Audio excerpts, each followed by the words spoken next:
Now it's time for Straight on the Point with Jesse T from some undisclosed location somewhere in the world. Now, ladies and gentlemen, here's Jesse T. Hey, wow, what an introduction that is. I just love the voice of Lee Michaels.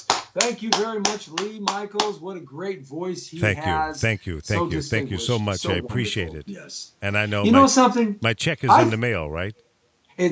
No, the check is in the mail going via Russia, okay? Because Oh. I need to put some money in my account. That's right. Okay. Yes, yeah. You know. I think that you should have been. Well, let me set this up. This is the Jesse T Show, and we're on thepowervoices.com and facebook.com/Jesse Terrero. Hey, good to have you there as you chime in. And on Instagram Live, got the magnifying glass because I'm going to the doctor's on Tuesday to get my glasses, so I won't have to do this, anymore. I'll be able to actually see, right? I won't have to, do that and. You won't have to look at my big, pretty brown eyes. Thank you very much. Hey, saying hi to Guitar Blues 87. I like that. And Network on Wheels. Jerry, what's happening, buddy? All right, man. So, look, they for the guy who had been the announcer for the inauguration for something like 40 years, he had been the announcer on every presidential inauguration, I think, since Reagan. They didn't use him this year. They used somebody else. Whoever did that, he had a beautiful voice at the inauguration, deep baritone kind of voice. And Lee, I think you should have did that. I think you could have done just as well and better than him. I don't know about that. You got that baritone, basic kind of quality to your voice, Well, that's all electronics. Actually, I sound more like Mickey Mouse. Oh, you sound like this. Hi, this is Mickey. Interesting story behind Mickey Mouse. Yeah. Today's show on the Jesse T Show, we are just going to talk about everything and everybody. We're going to do some celebrity scandals. Ooh. There's some really good juicy stuff going on right now, and we're going to talk about not too much politics today because on Thursday and Fridays we usually don't do that here on the Jesse T Show. We try to make it a little more lighter. That's why we do Real Estate Wednesday and Loans and Jobs, because that's kind of the transition from me being off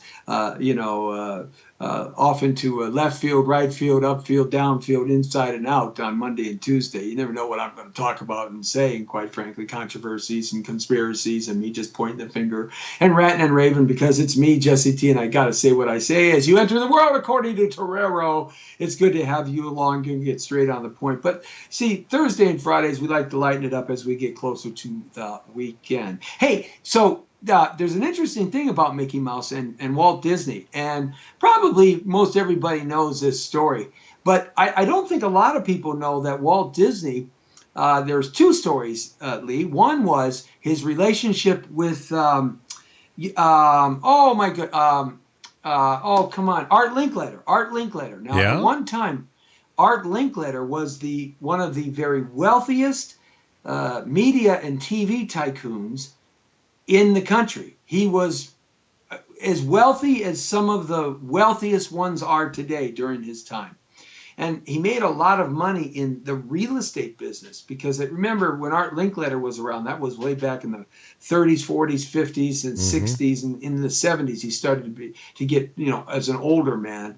And so there was a lot of open land here in Los Angeles County at that time. There were just, especially Orange County. But one of the first stories about Walt Disney, he basically went bankrupt like Donald Trump, not 3 times, but he went bankrupt like 4 or 5 times. He almost went bankrupt like 7 times. Wow. Everything that he ever did, this creative mind of Walt Disney, failed miserably. Really? He lost money, he lost property, he had filed bankruptcy over and over. He just could never find the magic combination from the time he was a youthful young man in his 20s until he found Mickey Mouse. And so, they didn't do a lot of traveling on planes then because, like the Buddy Holly story, right? Right. You didn't trust those planes, man. Those DC-9s and stuff, man. And not until Howard Hughes built the Constellation and Boeing built their big first plane. But It was kind of scary. People opted to take the train. Hmm. And so, there were so many train companies at the time. Anyway, so he was sitting on the train going from New York back to Los Angeles here. He was trying to raise money for something. And he was bored, and he doodled this rat with big ears and on a piece of paper, and then he kind of doodled on another piece of paper and another piece of paper this rat doing different movements. And you know how artists do that. When you spread the paper with your thumb, you can see that the character kind of moves like a cartoon. Yes, Right, like a film. Right. And so he's doodling this thing, and he's making this rat do lots of stuff. And by the way, that's in the Smithsonian. If you ever get to Washington, D.C., the entertainment section of the Smithsonian has those original sketches of Mickey Mouse. And it hit him. It hit him like, Bam. So, yeah, bam. And so when he got back to Los Angeles, the first person he immediately went to was Art Linkletter. And, Art had been his friend for 20 or 30 years. They'd been pals. And I believe that Art even funded some of his early projects that he kind of failed on. So he was talking to Art, and Art said, well, I'm not really too interested in that. Okay. All right. So. Yeah, Mickey Mouse crap. Get out of here with that. Yeah. Yeah. Can you imagine this little rat on a piece of paper, and he flips it, and, that's how the guy was supposed to invest in the, hundreds of thousands or millions of dollars into this rat that was doodled on basically nothing paper, right? That's amazing. So, yeah, I mean, it's like if somebody took a bunch of doodles on your notepad on your smartphone and showed you this thing flying from here to New York, and say, "Hey, can you give me $1 million?" Right? Wow. Yeah, sure, buddy. No problem. So as the story goes, he got his funding, and he created Mickey Mouse, and of course it was a smash. And then he wanted to create this amusement park, and this is where the story gets really unique and interesting. And from a real estate point of view, from a real estate broker that I am, I was fascinated about this, because I'm always fascinated about how cities grow and what they used to look like and what used to be on that corner and what was here, what happened. I'm always very fascinated about that stuff in real estate. And so he says, "Hey, Art. Now, I'm doing all right with this Mickey Mouse cartoon stuff, right? Yeah. And it's just starting to go pretty good. Yeah, and I'm making money. Yeah. And I got this studio I created, Disney Studios. Yeah, in Burbank, and the whole 9 yards. All right." And he says, well, what I really want to do is create this amusement park. And I want to take you out to this community called Anaheim, right? And I want to show you this 360 acres or 400 acres, whatever it is, the size. I think it's like almost 500 acres. And I want to show you this piece of land that I want you to invest in, because my business is going well. And Art said, okay, here we go with the tall tale again. But, okay, I'll take a ride.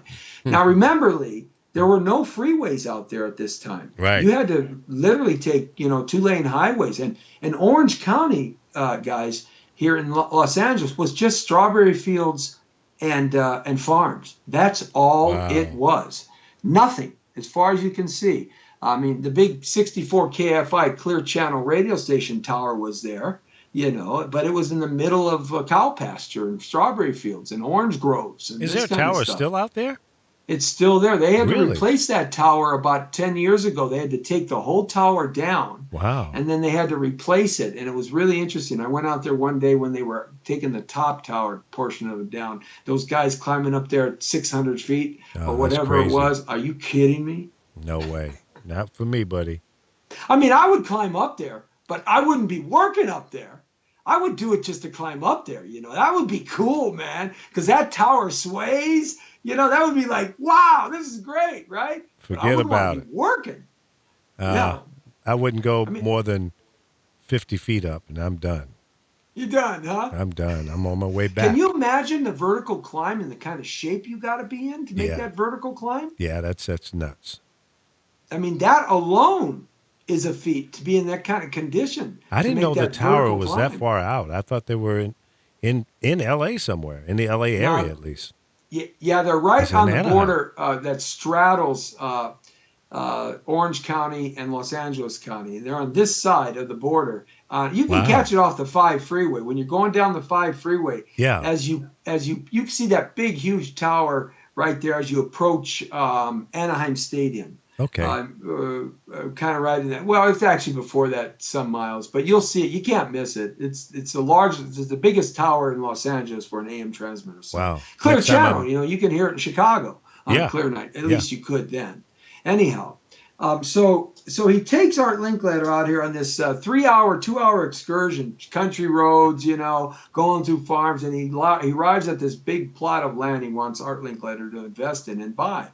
And he says, now look it, Art, basically, he says, look it, I want to buy this. I'm going to buy this. I've got the money to buy this. You want to invest with me here, that's fine. But this is what I think you should do. I think you should buy all 10,000 acres of this little community called Anaheim. And Art Linkletter, because that's all it was. There was only 300 people that lived in the whole community. Right. 400 people. Nobody. It was this farm town. Maybe 800. So he's going to, and all that land was coming up for sale. Mm. And so Art thought about it, and he said, no, I'm just gonna pass that one up. I'm not going to do it. I'm going to pass that one up. No, I'm not going to do it. So years later, Disneyland is, just exploded with fame and fortune. It really put Disney on the map. And in the 1950s, when it opened, I think in 58, I believe it is, It put Disney on the map. It put Anaheim on the map. Anaheim started building all the houses and the commercial zones and all the buildings. And Art Linkletter on a talk show years later, like 20 years after that, right when he was an older man before he passed away, he said, one of my biggest regrets was not buying the city of Anaheim. Can you imagine for that? something like $25 an acre, right? Wow. Some ridiculous low amount of money. Amazing. Can you? Those deals we'll never see again. You'll never see again unless you're in Idaho, and you won't even see them in Idaho like that again. But isn't that amazing that Art Linkletter could have bought Anaheim for like $25 or $30 an acre, or maybe less? The whole 10,000 acres of Anaheim. Wow. I mean, my goodness, can you imagine what he would have been worth, or the estate today? It would be worth a gazillion. $300 billion now, or more. So Walt bought it? How did he pull it off? Walt bought with his own money and some small investors. He bought the 300 to 500 acres where Disneyland sits. Oh, okay. He bought that. That's what he could afford to buy. Gotcha. And the reason why he bought it and he picked that location, because the 5 freeway, which wasn't in yet, the Interstate 5 freeway was going to be put in. And if you notice, the 5 freeway is a rock throw away from Disneyland. That is true. And that's why he bought it. Wow. Great planning. Yeah. Great planning. Just great planning. And that's the story of Mickey Mouse and Walt Disney and Art Linkletter. That's an interesting story. And I bet there's a million stories like that. Oh, can you imagine how many stories there are like that when you start digging around? I'll tell you another story. I've got a new reality show called Road Tripping that I'm producing, and Dan the Man the Package is my road dog. He's going to be out there, sort of a combination of Huell Hauser done Jesse T style 2017 with my way of doing things. And we're going to be in fact, we're in pre-production right now. We're scouting out places for the first 5 or 6 shows that I'm going to shoot. They're going to be half-hour shows, and I've got PBS interested in it. At least, kind of. They're talking. They didn't hang up on me, right? Right. And so I'm going to probably produce about 10 shows. And one of the places that we went out to, Dan the Man and I, just a few days ago over the weekend, we went out to the Gaylord Hotel, which is now known as the Gaylord Apartments on Wilshire Boulevard, just across what was the old Ambassador Hotel where Bobby Kennedy was murdered by Sirhan Sirhan. Okay, and the Copacabana was there, the greatest nightclub of all time, the greatest Hollywood celebrity nightclub of all time. Wow. Copacabana and the cabanas they used to have there. Well, the Gaylord Hotel, I have this photo of the Gaylord Hotel. It's a 20-story building in 1927. It was built out in the middle of nowhere. If you go to my Facebook.com site, facebook.com/Jesse Terrero, I've got that posted up on the straight on the point site too as well. But it's a 20. There's nothing but open land around there, Lee. Nothing but pasture land.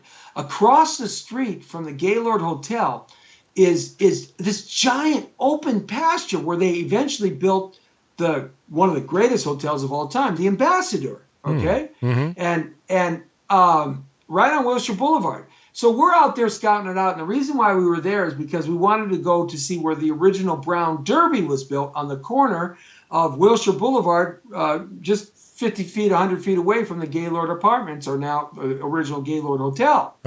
And then there was another nightclub, a bar, a steakhouse, great food, called the HMS Bounty. You got to go there, Lee. They had the booth reserved for Elizabeth Taylor and Richard Burton, Frank Sinatra booth. They had the Winston Churchill booth. They had the Jack Webb booth. Jack Webb used to go in there with two starlets all the time. Wow, Jack Webb. And Lee Marvin used to get smashed there every day. And so the HMS Bounty, the Bounty, opens up the door into the lobby of the Gaylord Hotel, because the Gaylord Hotel was the hotel of the silent era in the early 20s and 30s and 40s, before the Ambassador Hotel, where all the stars and the starlets, did their mistresses and their affairs, and it's the hotel of ill repute. And the very Winston Churchill stayed there. Wow. Everybody. It was the place. That was the joint.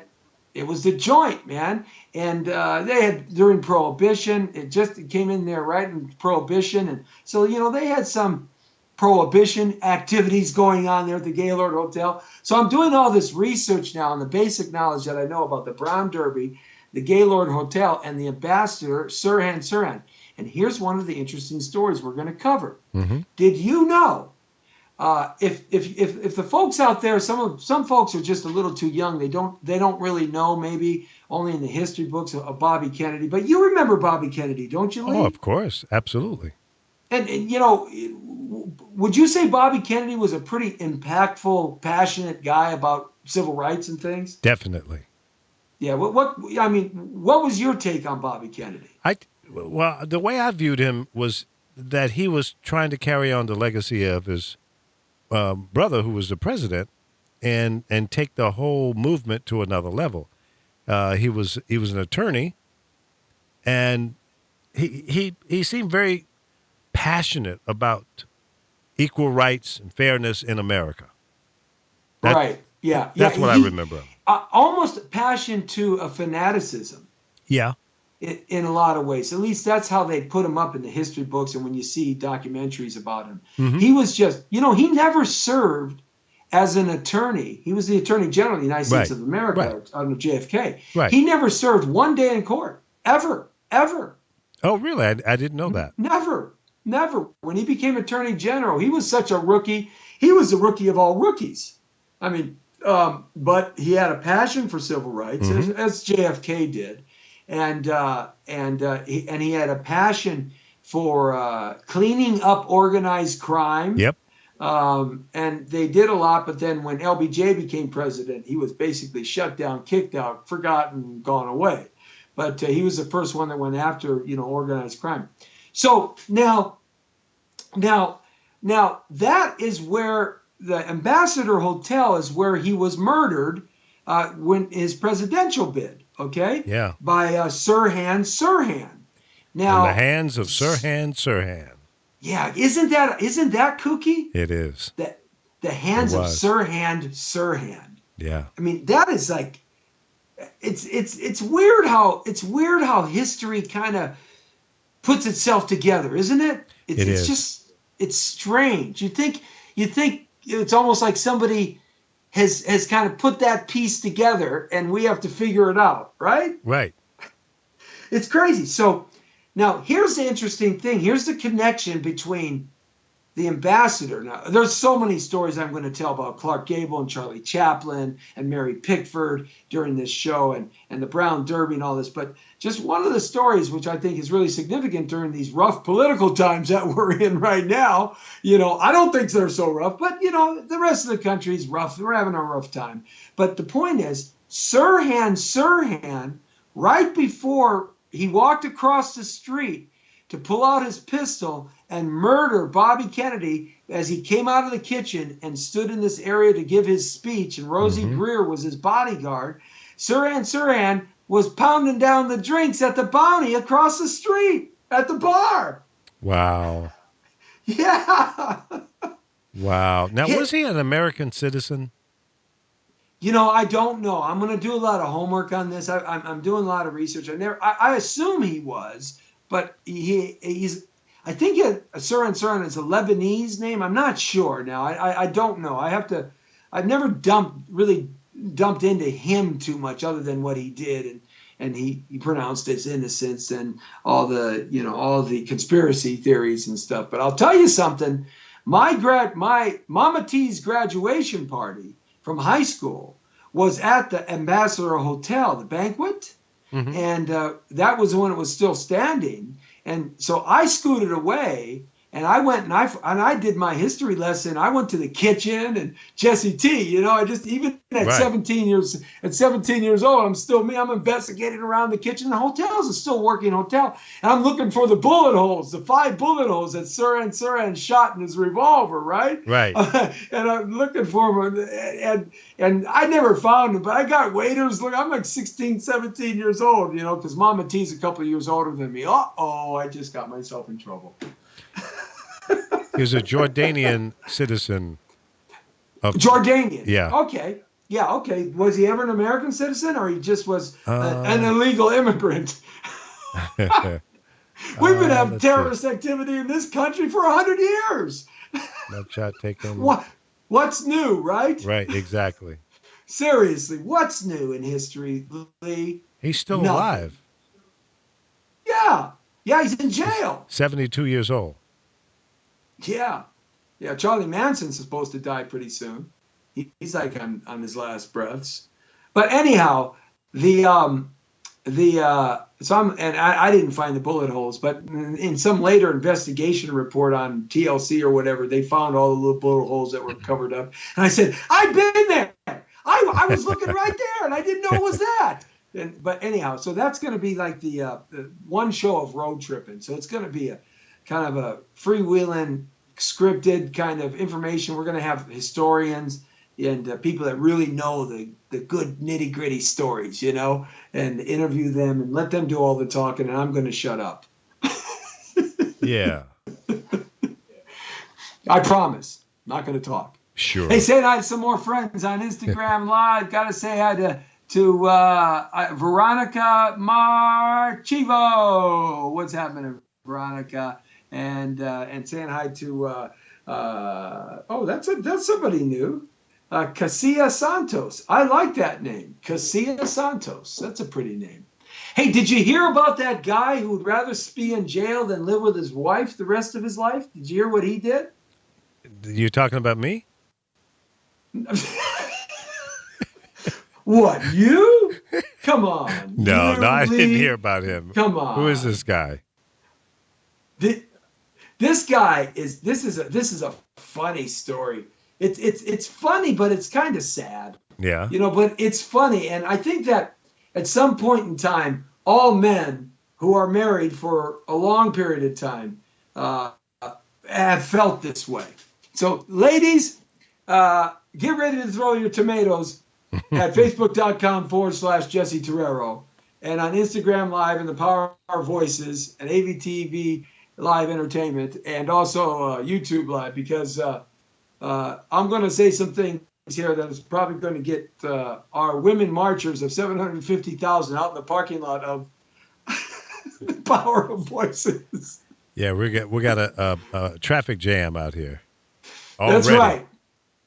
So this guy, Lee, his name is he's a Kansas City man. His name, well, look, let's start off with the guy's name. His name is Lawrence Ripple. Lawrence Ripple?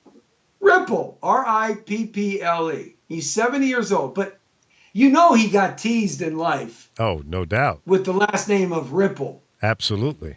Ripple Dipple, Ripple Pimple, Ripple right? Wine. You know? Yeah, Ripple Wine. That's right. It takes Lee Michaels to figure that one out for me. Yeah. Thank you, Lee. I go all the way back. Yes. That's the benefit of having an old dude around that remembers and lived everything. Well, that's right, because you're every bit age of 37, Oh, right? yeah, I doubt it. No doubt. Yeah, Mhm. yeah, no doubt. Well, I'm only 23, so, Yes. you know. Woo, your pants are on fire. Woo, baby! My pants are on fire. And that ain't no liar, because I've been caught up a telephone wire. Lord have mercy. Okay, so this guy, Lawrence Ripple, he's 70 years old. He's from Kansas City. Uh-huh. Now, just when you think you hear it all, man, you hear this kooky story, which is very funny and humorous, but what's going through these people's minds sometimes, right? Right. He had this crumbling marriage. He'd been married for a long time, and it just wasn't working out anymore. He's 70 years old now. This is a long-term marriage, right? Right. And it's just crumbling all around him, and he's just living in absolute misery. And I'm sure his wife was living in misery too, because you know there's always two people that make a marriage miserable, not just one. All right, it's a give and take on each side. So what he concocts this idea. You know, he doesn't want to divorce his wife. He doesn't have a whole lot. He's not a multimillionaire or anything, and he's 70 years old, and he doesn't want to have to be taking care of her for the rest of his life, whatever finances he has. So he concocts this way of actually getting rid of the problem. But he's not a bad guy. He's not like a habitual criminal, right? So he's contemplating, how can I get out of this marriage, and how can I get rid of the problem and somehow be happy, right? Right. So on Monday, he pleaded guilty to charges related to a September 2016 bank robbery. Now check this out. This is hilarious. So the dude walks into the bank, right? According to the documents out of the court in Kansas City. He enters the bank, and he's just a regular dude out of Kansas City. You know, you've been to Kansas City, right, Lee? Sure. Yeah, many times. He's just a regular kind of country-looking dude, right? Out Right. of Kansas City, right? Right. And your typical Kansas City kind of, you know, good old boy look. You know what I mean? Yeah, it's got that And he's Kansas 70 City years old. swagger. Yeah, he's got that Kansas swagger, right? And so he walks into the bank, and he enters the bank, and he hands the teller a note demanding money, saying he has a gun. Now, he didn't show the gun to the teller. He just said he had a gun. So the bank teller handed over several $1,000s in cash. I mean, we're not talking like, you know, the Brinks robbery here out of New York. We're not talking like the heist in New York that the wise guys did, you know, the Air France heist. We're not talking about anything like this. We're talking about a few $1,000s. And so he says, thank you. Thank you very much. And I'll be leaving now. He's got no mask on, Wow. no gloves. You know. Yeah, this was a intentional setup to be arrested. He goes, leaves the teller. He doesn't flee the scene. He sits down by the security officer in the bank. And had a conversation with him. Right. And waited for the police to arrive to arrest him. And the police walks in and he goes, what? Hey, I'm the guy you're looking for. Over here. He's talking to the security guard, you know, about, you know, the salami sandwich or the roast beef sandwich he had for lunch, right? Wow. Did they press the alarm? Well, of course they did, because the police showed up. Yeah. Because the FBI showed up too. Wow. So, you know, bank robberies are under FBI That's jurisdiction. federal. Yeah. What's that? That's Because a of federal Reserve. crime. Yeah. Right, it's a federal thing. Yeah. So the FBI agent on hand revealed in court that Ripple had argued with his wife earlier that day, telling her that he'd rather be in jail than with her. Damn, Ripple. Boy, Honey, she must be a terror. Can you imagine that? Can you imagine? Honey, I'd rather be in jail than be with you. And out the door he storms, right? Boy. Hey, well, you know what?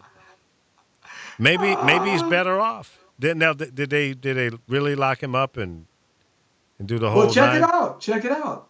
Authorities also say that he wrote her a note as well. He not only told her face to face, man. He wrote her a note and in quotes, big black letters, right? He says, "No longer wanted to be in that situation."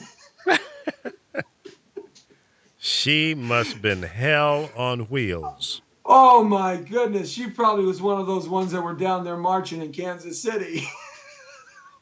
Now, come on, Jesse. Oh, I told you they were Come going to throw tomatoes at the screen today. Oh, please.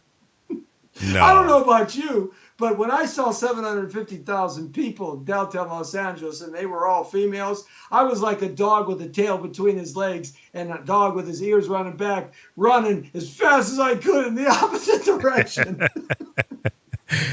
Well, I don't want no part of that. I didn't report anything from that. I just said, no, exit stage left. But see, that's a wise man. But your president didn't take that effect to it. Well, you know, he tried to discredit and ignore it like it didn't exist. Well, hey, man, that's why I voted for him, to shake things up. Oh, now, check yeah. it out. Ripple faces up. Now, this is answering your question. Check it out. He's 70 years old, right?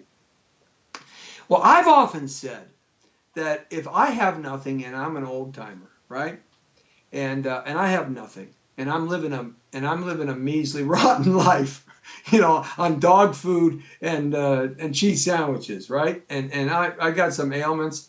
I've often said I'm going to do something to get arrested and thrown into federal prison, because at least there I'll have three hots and a cot. And yeah, to get away from the terrorist wife, of course. And I got food and insurance, medical insurance. I got camaraderie ship with all the old guys. I'm not going to have to worry about getting punked out, because you know. Of course, I wouldn't get punked out, but you know what I'm saying. You know, you don't have those things. You go in the geriatrics ward. Right. You sit around and play dominoes all day. What else the hell are you gonna do at 90 years old? Exactly. So he faces up to 20 years in federal prison and a fine up to $250,000. Well, you know that boy's going to prison. He'll be 90 years old. I think they ought to give him a little break on that one. It's not like he doesn't want to be home. He can't stand but a woman. okay, put him in the witness protection program to get him away from the terrorist. Oh God! Do him a favor. Don't lock him up. Come on. Have a little sympathy for a guy who's been through hell. Yeah. You know. So when I read this story, I came home and told Mama T, 20 years. You got 20 years. That's it. Okay. And what she say? When you leaving? Yeah, when you leaving? That's exactly what. Do I gotta wait 20 years? It's like the movie, like the sitcom Big Bang Theory, and one of the scientists' mom was always upstairs and unseen. I have to wait 20 years. Yeah, that God bless him. You know, he had the kahunas to at least try to get away. But I'm not sure that I want to go in that direction. No, I would agree with you on that. Clint Eastwood is selling his Pebble Beach mansion, and I want you to buy it, Lee. So let me broker that out to you, okay? What is he asking? What's the price tag on that puppy? It's not that much money. No? It's six beds, 6,900 square feet. It's too small. I need it's more. really not that much. Yeah, how much does he want for it? $9.75 million. Forget about it. It was built in 28, and it overlooks the ocean in Monterey. Because remember, he What? was mayor of Monterey for a while. Yeah, I remember that. Now what? No. He was Carmel, wasn't it? Carmel, that's Yeah, right. yeah, Carmel. He was yeah. a mayor of Carmel. So, That's right. so Yes. what? How much land is it? Is it on? Well, it's got about 5 acres, just under, like 3.9 acres. Nah, it's too small for It's got a me. beautiful courtyard, a lot of gardens. Overpriced and too Um, small. well, if you think about it, it's the house that Eastwood would.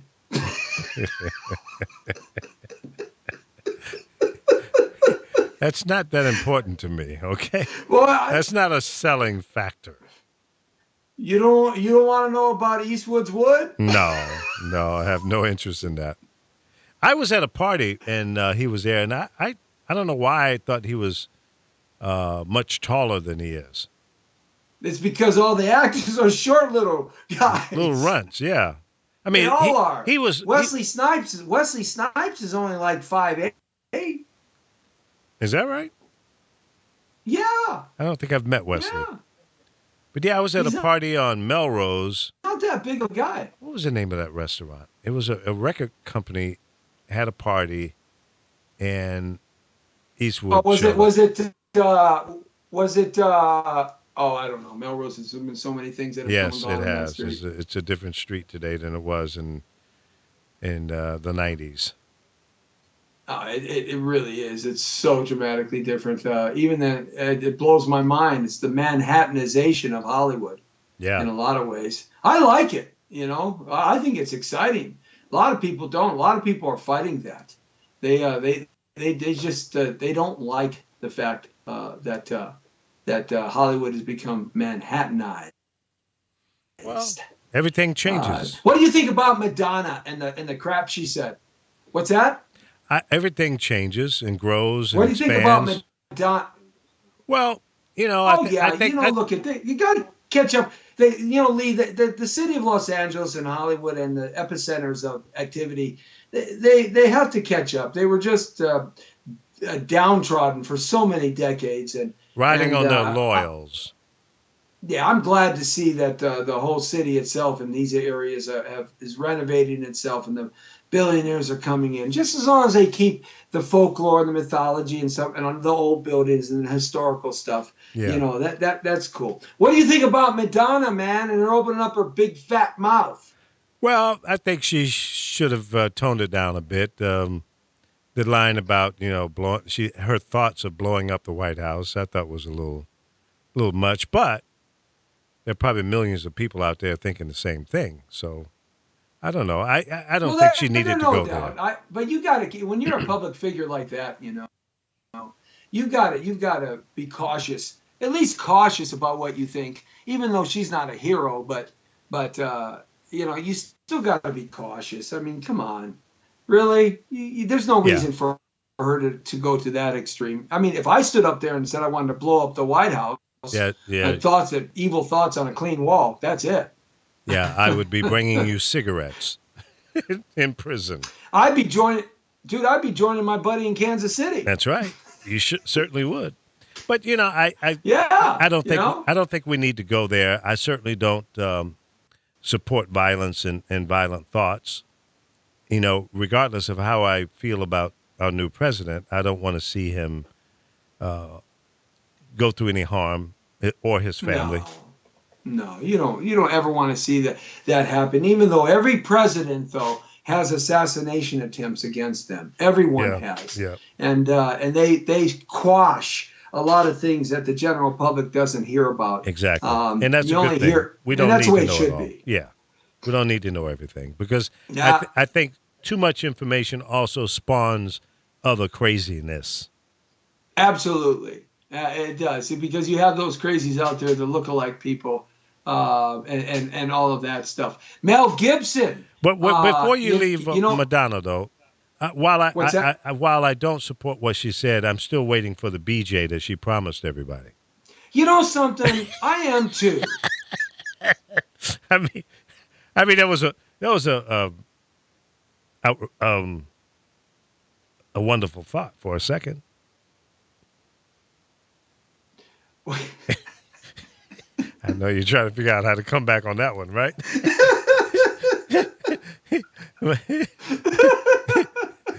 All I can say So is now, I what have would these Mama T visions say if I of said, can you imagine? Oh, Lordy Lord. Oh, well, she would definitely have to enlist her compadre, Rosie O'Donnell. well, as long as she had Holiday playing in the background, I would be a happy man. Holiday! What a great song, Yeah, it man. was. It was. It Her was. first album was just kick butt. Yeah, yeah, And exactly. then she started getting, big in the head, so to speak, and she started Yeah, doing all that. Yeah, her music changed a lot, and then she, the spectacle. She's a yeah, very talented woman. There's no doubt. I mean, she did Broadway, she acted, yeah. she did dancing, music. There's no doubt. That's why she made so much money in 1980s. But That's true. but hey, come on, man, go live your age a little bit, old woman. Now, what are you doing? Trying to reinvent your career? Talk about reinventing careers. Mel Gibson.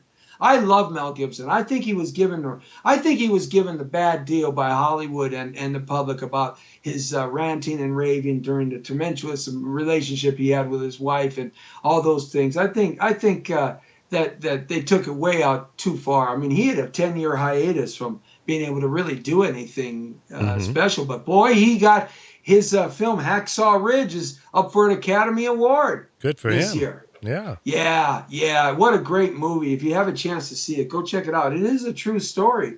And after the film is over with, you have to stay for the epilogue after the film because they actually interview the real dudes, the real guys that Really. that the story was about. They're like 90 years old, so it really connects it together.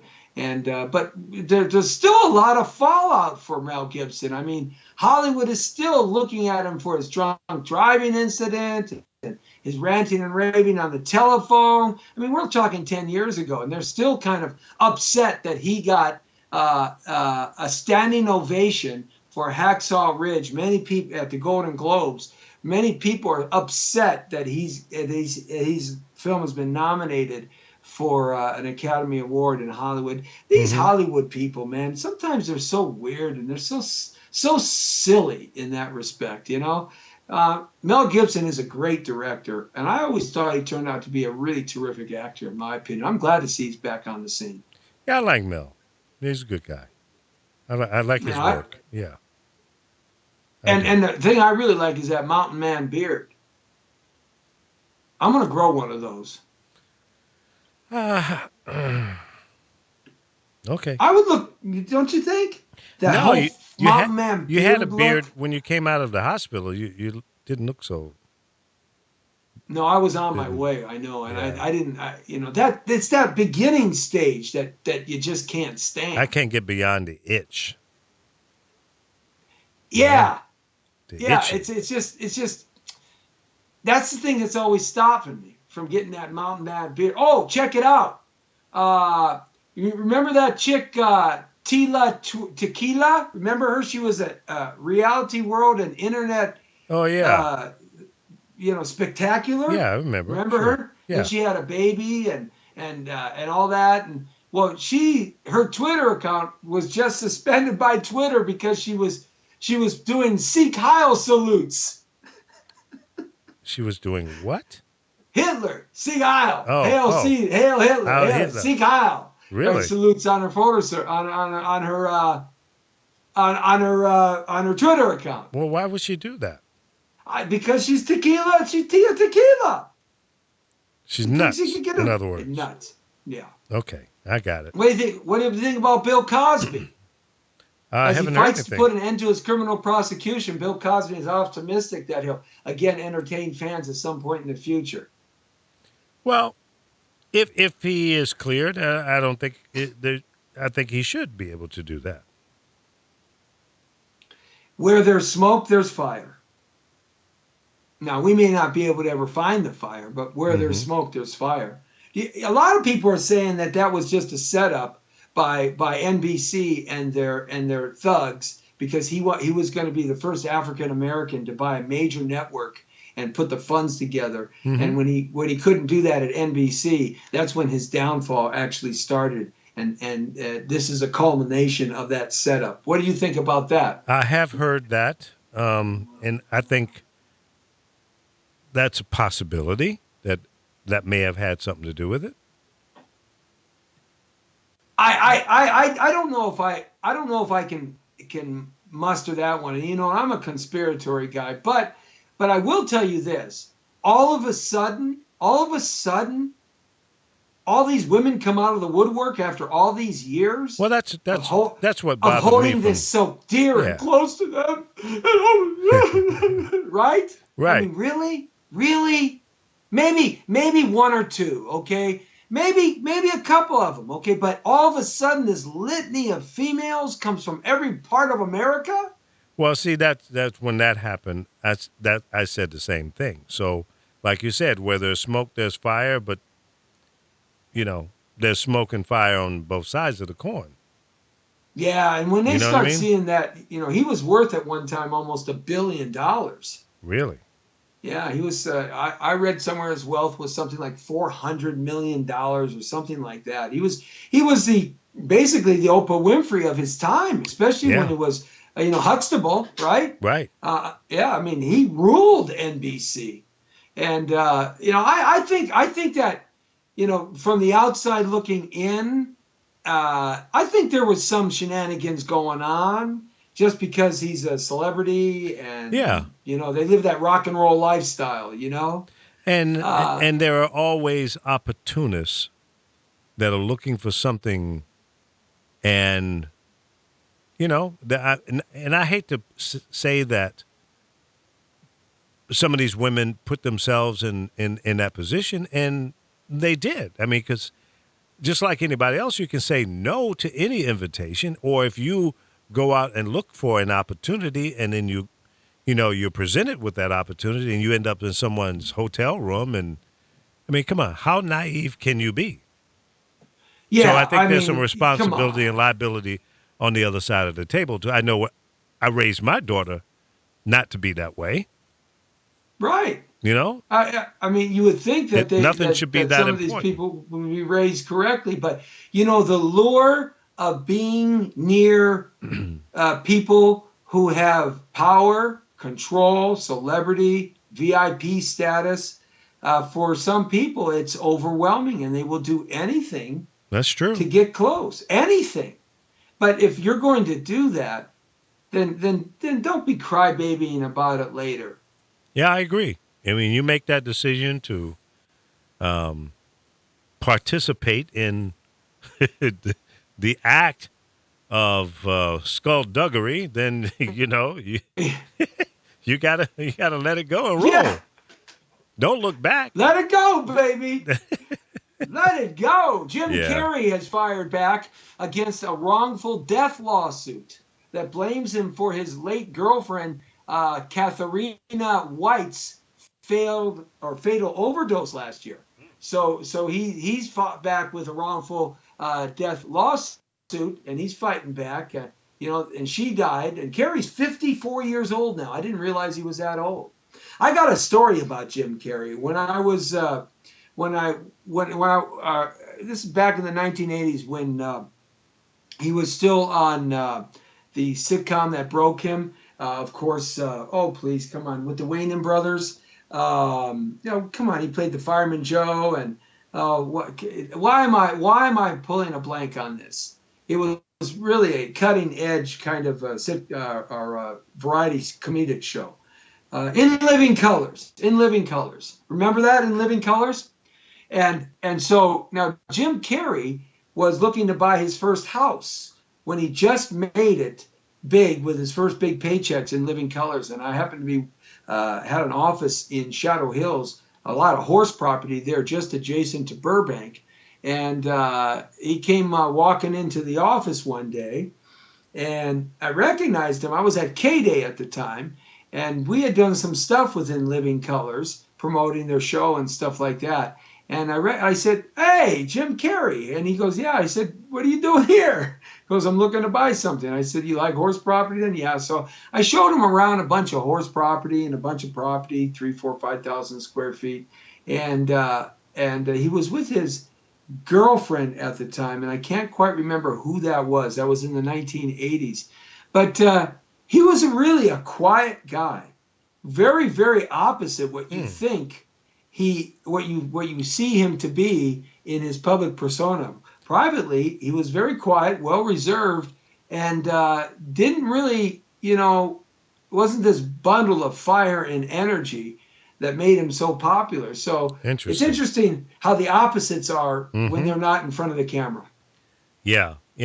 But see, most people don't understand the job that these actors and actresses do is just that. It's a job. It's acting. And some are close to some of the characters that they portray, but most are just regular folks like me, not so much like you. What? Was that a slow curve that like right close to the knees? Yeah, that was a hanging curveball, man. That was a 12-6 hanging curveball. You're lucky I don't knock that one out in left field at 400 feet. You didn't see it. It went right above the knees, real close. Boy, you couldn't even see it. That was like 74-mile-an-hour changeup hanging curve. No, it was a little faster than 74. It was more like 92.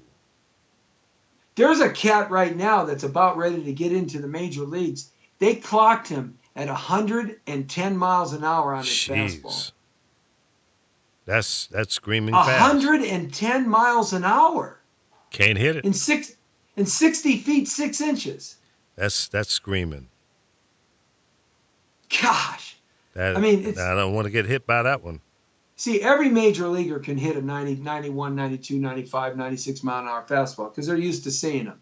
So you have to have really precision, placement, and you have to have at least 2 other pitches, a changeup and some sort of cutting ball, a slider, a cut ball, a curve ball. Something has to have there to fool them. But when you start pushing 100, 105, 98, 100, 105, 110, oh man. Yeah, how many of those can you throw in a game? Well, that's why the major league pitchers today, they only throw 5 to 7 innings, the starters. Mm-hmm. Because they pay so much money on these contracts, especially in free agency. They want to save that shoulder and that elbow. They want to save that arm and get as much mileage out of it as they can. I mean, it's not like Dizzy Dean and Cy Young and even Babe Ruth. Babe Ruth was actually a great pitcher. He still holds records for pitching. Babe Ruth. Yeah. When he was a youngster in the major leagues. But they didn't hit him because, the American League always had the rule of the designated hitter. And Babe Ruth, when that rule came in, they said, well, we can't lose his stick. So they moved him out to right field and then to first base as he got older. But, they got to save their arms. I mean, those pitchers of that lore and that yesteryear, they would pitch 9 innings and come back the next day and pitch 9 more and then pitch 9 more. That's true. I mean, they were just some tough dudes back in those times. I mean, Elizabeth Taylor. Everybody knows who Elizabeth Taylor is. Eddie Fisher. You might not know who Eddie Fisher is. Sure. That's Carrie Fisher's father. That's right. Eddie Fisher. That is right. And Debbie Reynolds. Debbie Reynolds was Carrie Fisher's mother, and we know what happened between Carrie Fisher and Debbie Reynolds about a month ago. Well, the story behind that is that Eddie Fisher, he always had them walking hands. You know what I mean? His hips never stopped working. And there's lots of stories of him at the Gaylord Hotel. Yeah. Yeah? Yeah, him and Elizabeth Taylor. All right now. Yeah, man. He left Debbie Reynolds for Elizabeth Taylor while they were still married, and Debbie Reynolds knew about it. Now, but Hollywood covered it up. Elizabeth Taylor had how many husbands? Like 9 or 10 or something? Yeah, she had busy. A ton of them. Yeah, man.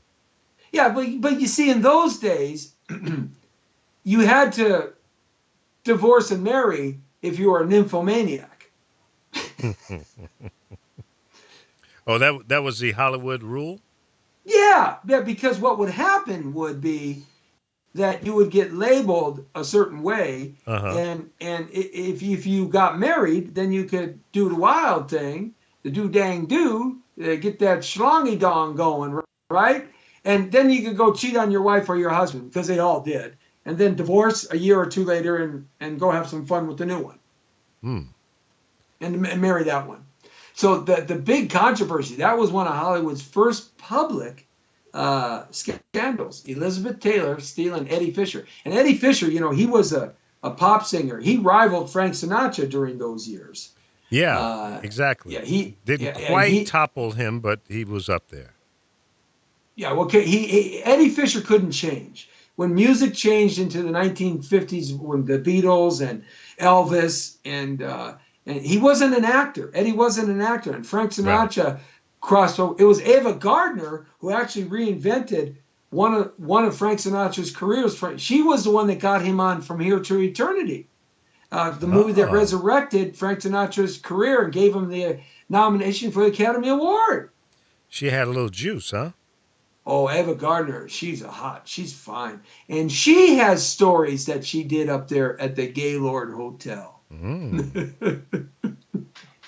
So, it's going to be fun doing that show, Road Tripping. A couple things that are happening. As I said, we're just shooting the breeze today, having a good time as we move towards the weekend here in Southern California and across the nation as we get ready for hopefully a dry and warmer weekend for you. It's going to rain here for us in Southern California. Just kind of slow things down a little bit and kind of chit chat and see what's going on and talk about a little stuff. A couple things I want you to know that's coming up, though. We've got a Night of 100 Stars, and the Power of Voices is going to be out there with us. We're going to have a meeting to figure out how we can put all this together, and it's going to be broadcast live, both radio and on a TV digital format here as well. We're working that out. So that's going to be out there. Night of the 100 Stars is the #1 viewing party in Hollywood on Oscar night.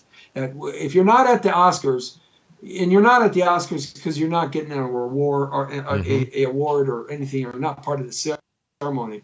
If you're not at the Oscars, you're at Norby Waters' Night of 100 Stars. So that's February 26th. We're going to be out there. A couple other things. I got a Super Bowl party. I'm going to cover an NFL Super Bowl party on the 5th of February, and we'll be broadcasting live on a Saturday there on the Jesse T Show on ABTV Live. Also, we're going to try to not catch up with Ryan Gosling at the Santa Barbara Film Festival on the 3rd of February. We're going to try to get out there. He's going to be doing interviews. And of course, he's the best actor for La La La La La La La La La La La La La Land, and so that's a kind of a dancing love story. So there's a couple of things headed there, and check out the Lee Michaels Show at 10 o'clock right here, Monday through Friday, from 10 to 12, where he brings you his crazy cast of characters. Oh my goodness! I don't really need a lot of crazy cast of characters You're because all rolled up in one. I'm just the cast of characters.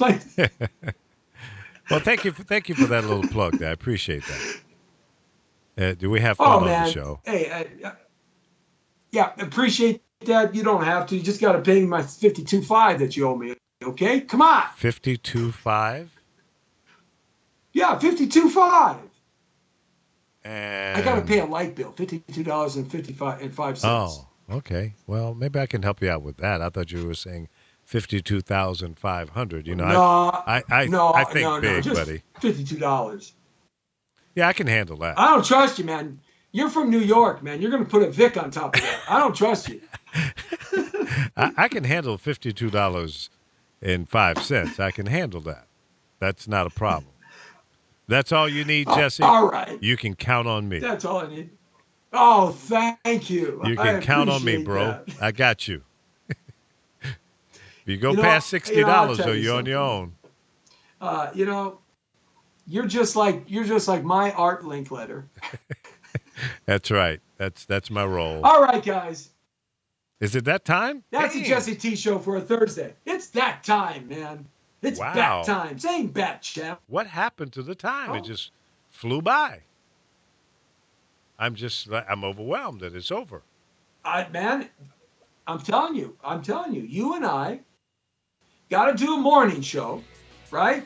And see if we can get hired by the archaic entertainment format called radio, terrestrial. No, I'm done with that. But we can I talk am about too. it, and maybe what are we No. going to call the show? We'll call it the Lee and Jesse Show. The Lee and Jesse T Show.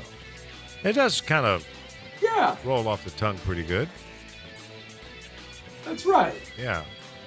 The Lee Hey and guys, Jesse T tomorrow Show. we're going to be here live at 5 on the Jesse T Show. Thanks a lot, Lee Baby Michaels, for hanging out with me and making the hour pass so fun and so fast. Check us out on Facebook.com/The Power Voices, YouTube Live The Power Voices, Facebook.com/Jesse Terrero, and of course everywhere else in the social internet world. We're on there and everywhere. And from the community to the world, you just entered the world according to Terrero. On a Thursday, you're straight on the point. See you tomorrow at 5 o'clock sharp, right here on the Power of Voices. And the Brown Beauty is off duty. Yeah, baby. That's right. Yeah, my hair's kind of acting kind of cool. I like that. Look at that. Wow. Say that.